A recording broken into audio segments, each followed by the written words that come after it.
Don't look away. And whatever you do, don't go down the stairs. Because what waits there in the dark has already reached for me once, and it might be reaching for you now. I was 7 years old when I first learned the difference between an ordinary nightmare and something that actually notices you back. My name isn't important. What matters is that I grew up in the kind of creaking, century-old house that parents call full of character and children call full of shadows. My mother's room perched at the top of a narrow staircase, and my bedroom sat just across the hall, close enough that when the darkness pressed in, I could sprint for safety with only a single gasp for breath. But safety didn't always wait behind that bedroom door. Every child hears bumps in the night. What I heard were voices, not fierce or threatening, just strange, overlapping whispers that carried the careless tone of people gossiping at a party I was never invited to. When I complained, Mom chuckled, tousled my hair, and promised the noises were just the house settling. Houses settle. They don't speak. Yet night after night, the whispers returned, each voice distinct, some gravelly, some lilting, none of them familiar. Sometimes their chatter inched so close, I felt warm breath across my cheek. Those nights I retreated to my mother's bed, burrowed beneath her blanket fortress, and pretended a twin sheet could hold back the tide of whatever waited beyond the door. It was 3 days before Christmas, a season of plastic snowflakes, cinnamon candles, and promises that Santa sees everything. Something definitely saw me. I woke thirsty, slid from bed, and stepped into our second-floor hall. The bathroom sat 10 paces ahead, but the staircase yawned to my left like an open throat. I turned my head and froze. A single, perfect circle of red light glowed on the living room wall at the foot of the steps.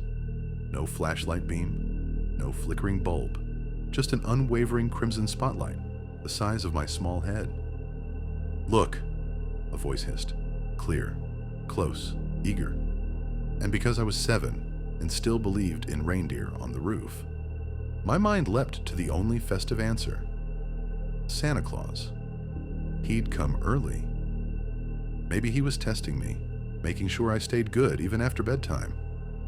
I took the first step. The light slid down the wall, as if whatever held it were backing away, luring me forward. I descended a second step, my heart jittering with half-formed carols. That's when the second voice cut the night in two. "Stop. Right now. Go back up those stairs." Deep, commanding. Fatherly, but not my father. No anger, no doubt, just urgent certainty. It locked my legs in place. I turned, cheeks burning with the sudden understanding that Santa doesn't bark orders in strange baritones at 1:30 in the morning. I climbed. 1 step, 2, 3. The moment my toes crossed the landing, the house exploded. A crack like lightning hammered through the walls. Something heavy smashed below, rattling picture frames and my bones alike. I shot into Mom's room, dove beneath the covers, and for the rest of the night cowered in a kingdom of quilts that smelled of laundry soap and terror. Daylight has a bad habit of making horrors look silly, unless the horror leaves fingerprints. We stepped onto the staircase and found destruction waiting at the bottom. Mom's festive poinsettia lights, the red ones she'd twined lovingly along the banister, were ripped from end to end, bulbs shattered, wires snarled in an angry knot at the foot of the steps. Beside that tangled heap lay our antique dry sink. It used to hang securely on the living room wall, displaying porcelain figurines. Now it sprawled face down, legs splintered, one ceramic angel decapitated beside it. Dad marched room to room, hunting for forced windows or muddy boot prints. Nothing. Not a hinge scratched, not a lock disturbed, not a single gift missing from beneath the tree. Burglars don't smash furniture and leave the television behind. While everyone argued, I inched closer to the fallen sink. On its once polished edge were 3 deep gouges, as though a giant hand had gripped the wood so fiercely that human fingernails or claws scraped away the finish before hurling it aside. I didn't speak. How could I? Saying the truth aloud, something down there tried to lure me, and something else saved me, felt like inviting the whispers back into my throat. They never returned. Silence replaced their nightly congress, but peace did not. I'd learned that the darkness sometimes wants an audience, and once it chooses you, you never trust a staircase again. I'm 20 now and pay my own rent, but every light switch in my apartment wears down twice as fast as normal, because I refuse to let the dark settle too long. Friends poke fun when I leave lamps glowing at dawn. They don't know that once, on a moonlit December night, 2 unseen forces fought over a little boy halfway down 13 steps. You might be thinking, coincidence, kid imagination, old houses fall apart. Before you drown the story in logic, listen to my grandfather's confession, told to me years later, as his calloused hands shook against a coffee mug. One humid evening, Grandpa relaxed on his front porch, enjoying the hiss of sprinklers and the smell of rain-soaked dirt. My grandmother had been gone 3 years, cancer, quick and cruel. Her absence lived in every empty room. As dusk bled into night, Grandpa heard her voice drift through the open doorway behind him. "Henry, come here a moment." He thought grief was playing tricks until she called again, insistent, loving, impossible to ignore. He rose and stepped inside. The crash came a heartbeat later.